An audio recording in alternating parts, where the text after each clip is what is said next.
In this lecture, we are going to discuss case statement. చాలా important అండి ఇది.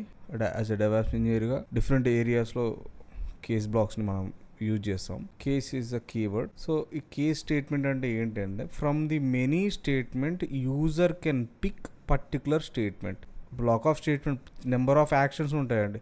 ఈ నెంబర్ ఆఫ్ యాక్షన్స్లో ఏదైనా ఆప్షన్ ఏ అనుకుందాం, బిసిడి అనుకుంటే దీంట్లోకి వెళ్ళి user can pick one particular action option is called as a case statement. From the many statements user can pick one particular statements. So మనకు స్విచ్ బోర్డ్ ఉందండి. Switch బోర్డ్లో ఎన్ని ఉంటాయండి? చాలా స్విచ్చెస్ ఉంటాయి, అవునా? సేమ్ అండి. సో దీంట్లో ఏం చేస్తాడు user?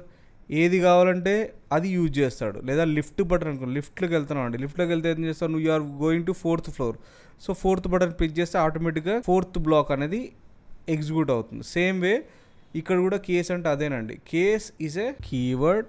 Here the variable name var name and in there is a option 1, this closing parenthesis, and you write action. So ఈ కేస్ అనేది ఆప్షన్ 1 అనేది end with double semicolons. Again you write option 2 space and action. ఇక్కడ action 1, action 2, and this action 2 is end with double సెమీకోలన్స్.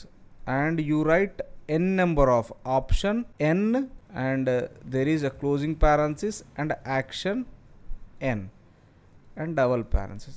And if in case user not selecting anything, that is a default case. The default case is nothing but a star and the default action end with a semicolon. And how we end with this case? exact, ESAC, exact keyword ద్వారా మనం end చేస్తాం. This is a case start, here end. So మనకి ఎన్ని options కావాలంటే అన్నీ use చేస్తామండి. ఇక్కడ కొన్ని గుర్తుపెట్టుకోవాల్సింది అంటే ఆప్షన్ ఉందండి. సపోజ్ ఆప్షన్ ఏ ఇస్తున్నాం, ఏ స్పేస్ క్లోజింగ్ పారెంథసిస్ ఇవ్వాలా, లేక ఏ ఇమీడియట్గా క్లోజింగ్ పారెంథసిస్ ఇవ్వాలా అనేది యువర్ విష్. బట్ ఈ ఆప్షన్ అనేది ఎండ్ అయ్యేది మాత్రం డబల్ సెమీకోలన్స్ మ్యాండేటరీగా ఇవ్వాలి. అండ్ డిఫాల్ట్ అంటే అదర్ ప్రోగ్రామింగ్ లాంగ్వేజ్ ఎలాగిస్తామో ఎక్కడ ఇచ్చినా ఏం కాదు, బట్ డిఫాల్ట్ అనేది లాస్ట్కి ఇస్తేనే ప్రాంప్ట్గా ఉంటుంది. అది జనరల్గా ఆ ప్రోగ్రామింగ్ డెవలపర్ రూల్ అండి. అది not a shell rule. We place default action is always the end of the case. ఇది జనరల్గా యూజ్ చేస్తామండి. So I want to write sample program. Right here. So there are 9 statements are there, 9 floors are there. First floor, either first case, second case, like user can pick from these 9 cases, 9 statement. Case is 1, case 2, case 3, like 9 statements ఉన్నాయండి ఇక్కడ. either last one choose 1 to 9 only is a default case. this is a default. ఈ programme మనం రాస్తామండి. For that so ఏదైనా ఒక number entry చేయాలి కాబట్టి తను, so మనం యూజర్కి చాయిస్ ఇద్దాం. ఎలా ఇస్తామండి? రీడ్ అనే ద్వారా ఇస్తాం. Read prompt, read -p enter 1 to 9 numbers and we store. how we store? like we call it as num is a number. case $number in. so 1 is 1 space. Here what your next line you write? echo case 1 and double quotes. number 2 echo case 2 double semicolon. so in this way you write up to 9. echo case 9 and end. The last final default is a star. so we choosing echo choose 1 to 9 only. so this is end. How we are ending with a case? that is exact. That's enough. It is a very simple program. so now I am trying to execute with a, so this is our program. vi case sample dot sh.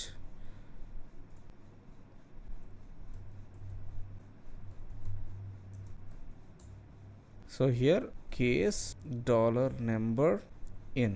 Here I want to choose like a option 0, like a echo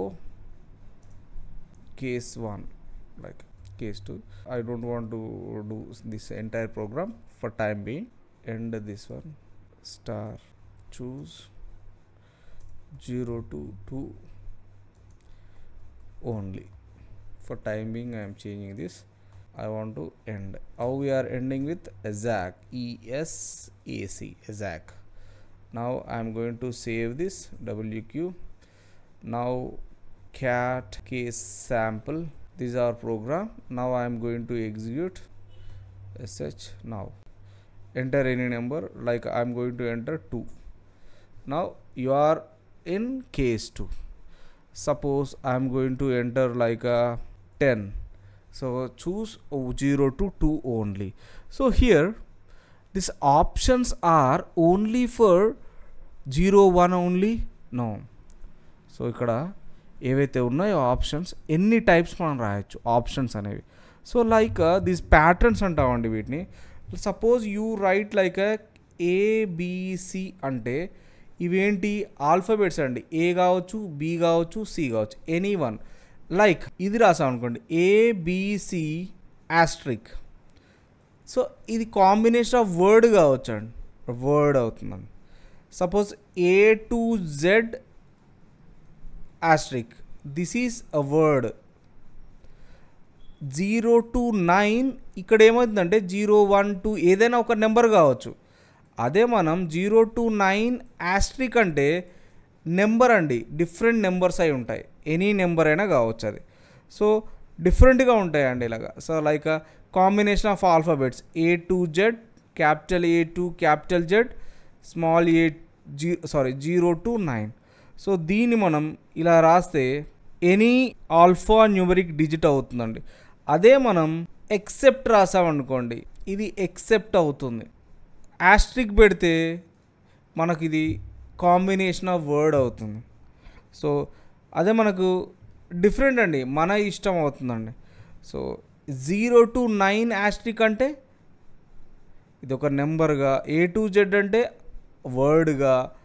so డిఫరెంట్గా మనం అండి. Suppose small A to Z, capital A to Z, Austric. So ఇది ఒక వర్డ్గా convert అవుతుందండి. So ఇవి rules అండి, patterns అంటాం వీటిని. సో మళ్ళీ చెప్తున్నాను, ఏబిసి అనేది ఏ కావచ్చు, బి కావచ్చు, సి కావచ్చు. అదే మనము క్యాప్ ఏబిసి అనుకుందామండి, ఎక్సెప్ట్ దీస్ అండి. ఈ ఏబిసి వత్తకుండా ఏదొత్తినా కూడా అది ఎగ్జిక్యూట్ అవుతుంది. సో ఇవే కాదండి, మనకు ఆప్షన్ ప్లేస్లో మనం వర్డ్ కూడా రాయొచ్చు. యాపిల్ అని రాసామనుకోండి యాపిల్గా ఎగ్జిక్యూట్ అవుతుంది. సో డిఫరెంట్ ఆఫ్ వేస్గా మనం ప్రజెంట్ చేయొచ్చు. ఆప్షన్ అనేది 1, 2, 3గా ఇవ్వచ్చు, లేదా స్ట్రింగ్గా ఇవ్వచ్చు, లేదా ప్యాటర్న్గా ఇవ్వచ్చు. 3 ways మన ఇష్టం అండి, ఎలాగ చూజ్ చేసుకున్నా అది ఎవాల్యుయేట్ అవుతుంది. సో ఆప్షన్స్ అనేవి 1, 2, 3నే ఉండాలి, ఏబిసిలే ఉండాలి అనడానికి రూల్ ఏం లేదండి. It supports for numbers, words, characters, symbols ఏవైనా కావచ్చు. సో వీటి గురించి మనం ఒక శాంపుల్ ప్రోగ్రామ్ లాగా ఎగ్జిక్యూట్ చేద్దామండి. బిఫోర్ దట్ ఇవి ప్యాటర్న్స్, సమ్ ప్రోగ్రామ్స్ని ఎగ్జిక్యూట్ చేసి ఈ ప్యాటర్న్స్ కూడా కవర్ చేస్తాను.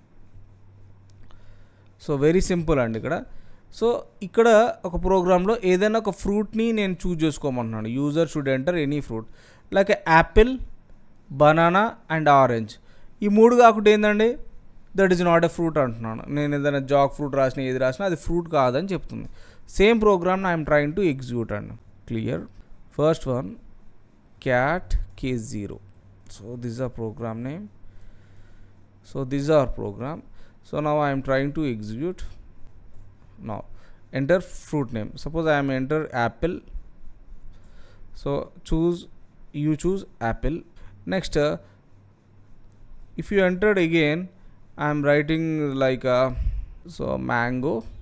Just you observe, that's not a fruit. So based on case only, mango is a fruit actually, but we providing only here 3 options: apple, banana and orange. So here one more program I am going to cover. So ఇక్కడ ఏం చేశానంటే ఈ symbols అండి. So మన క్లియర్గా ఏదైనా word enter చేయమంటున్నాను, like word enter చేస్తారు. 0 to 9 ఏదైనా నెంబర్ ఎంటర్ చేస్తే you entered number, alphabets enter చేస్తే యూ ఎంటర్డ్ వర్డ్, అవేవి కాకుంటే యూ ఎంటర్డ్ సంథింగ్ అండి. Same program cat case1.sh, these are program. So ఇక్కడ వర్డ్ ఎంట్రీ చేస్తున్నాను అండి. Suppose 456 you entered a number.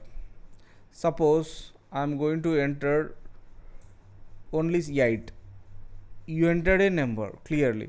Suppose same program నేను modify చేయాలనుకుంటున్నాను అండి. So here I don't want to give this asterisk, insert. So ఇక్కడ నేను asterisk ఇవ్వట్లేనండి. So asterisk తీసాను. Then what happens you observe. Now same way నేను entry చేస్తున్నాను అండి, 456 ఎంట్రీ చేస్తున్నాను. So you enter something else. So what happens, previously మనం ఏదైతే ఇచ్చామో asterisk ఇచ్చినప్పుడు it consider number of characters, but asterisk తీసేగానే it is something else. Same program నేను 4 ఇస్తానండి ఇక్కడ నేను, like 4 you entered number. So అర్థమైందండి, గ్రూప్ ఆఫ్ క్యారెక్టర్స్ అంటే asterisk, సింగిల్ క్యారెక్టర్ అంటే asterisk కాదండి. vi, suppose I'm going to use here again asterisk, INCET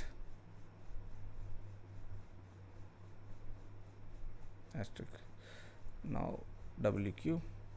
Now same program, 4 is a number, you enter number, again group of character, group of numbers, the number of, you entered number. Suppose I entered word